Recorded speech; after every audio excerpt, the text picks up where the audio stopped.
expressing his unique personal brand. If you want an Olympic-sized personal branding, here are some of the learnings that I learned from this half pipe. He's an amazing guy. First thing I love about Sean is Sean just does his thing.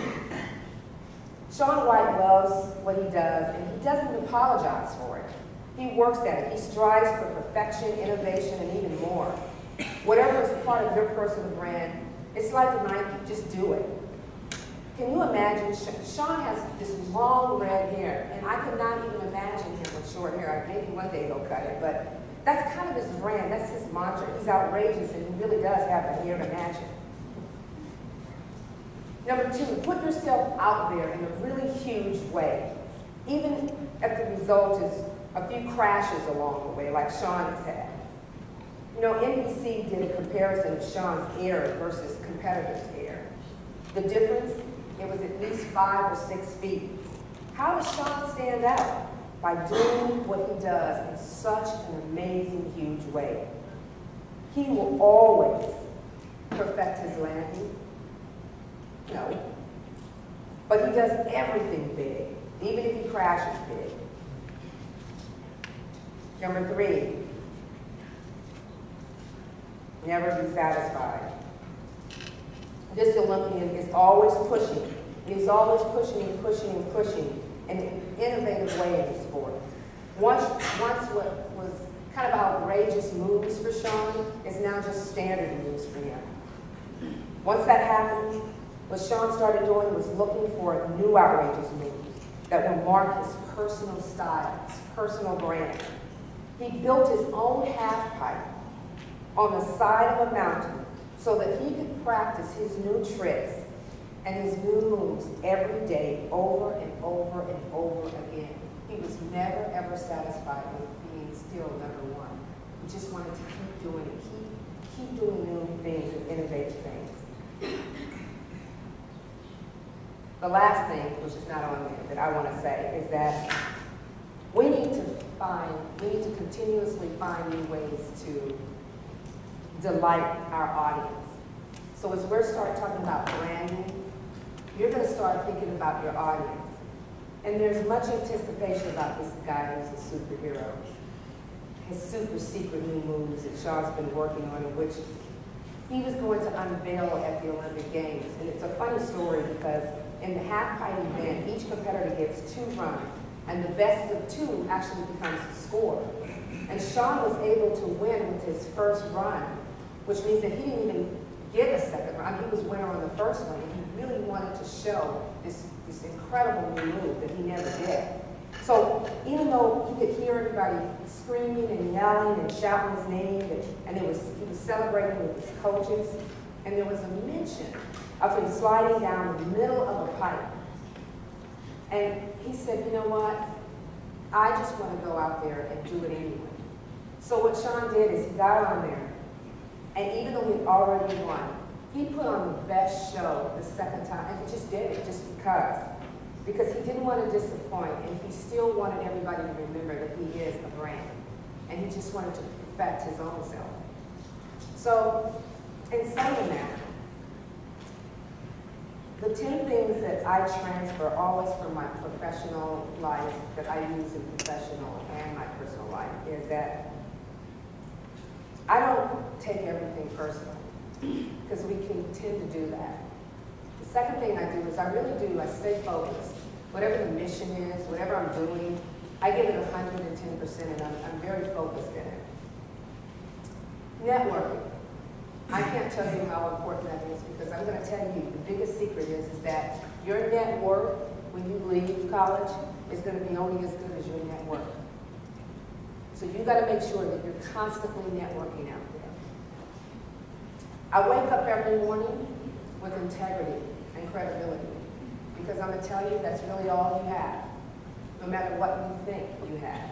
Your credibility and your integrity are the 2 key important things in your life.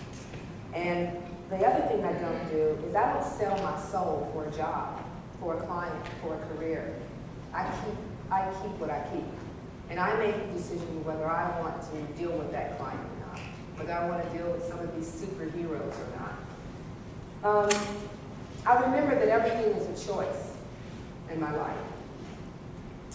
The biggest thing that I do is I mentor. I get a mentor, I be a mentor every day. And I always remember that I am always bigger than the problem. So I just need to handle it, whatever it is. And the last thing that I always do is I always remember that anyone can win a game, but what do I leave when it comes to a legacy? What is it that people will remember me by? What have I done to help? And so, in closing in that, I just wanted to open it up for conversation and see if you have any questions about branding, about marketing, about diversity, about why some of those things are important, what you've learned. Any questions? Yes? You mentioned earlier about producing documentaries. I was just wondering how you got interested in it and what types of documentaries you've done. That came from the diversity side. The one thing that I have been very privileged is visiting numerous countries and learning about cultures. And women and children have always been something really kind of in my heart. And so when I started picking up the camera and playing around with it and walking with producers, I really wanted to do something different. I wanted to make a difference, and I wanted to really kind of expose. My documentaries are very interesting. I did one called, won several awards, called Walking the Waking Journey. And it's a story about a monk who was supposed to be the next Dalai Lama. And he chose a different path. He was being trained to be the next Dalai Lama, and he chose a different path. He opened up a Tibetan monk, and he opened up an orphanage in India. And this guy had climbed the Himalayas and got lost. And he was 20,000 feet above sea level and lost. And he stumbled upon a village called Upper. And he saw people, and they saw him too. These people had never seen anyone who was different than them. But he learned their culture, and he asked them, could he take 11 children back down the mountain? They trekked for 30 days down the Himalayas, and he would raise them for 7 years, and then bring them back to their village. And so my documentary was about the journey back with these 11 children.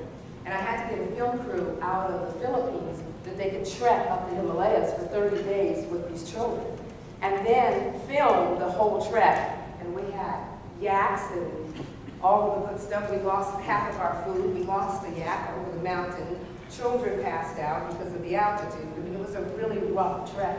But the story is absolutely amazing of how these children were returned to their parents and how the parents embraced them along the way, what some of the great happenings. So those are some of the stories that I did. I did stories for Oprah, which the child soldier story about children in the Congo. Well, Lisa and I almost lost our lives. It's amazing stories about women in Uganda. We did a couple of stories of women in Uganda, children of the night. But I got into it just because I really wanted to be that person who could leave something and who could make a difference in the world, because, you know, sometimes we live in this glass box and we don't see other cultures and we don't know, and we're not exposed to other things. And I think that in your life, you're so young, and I look in this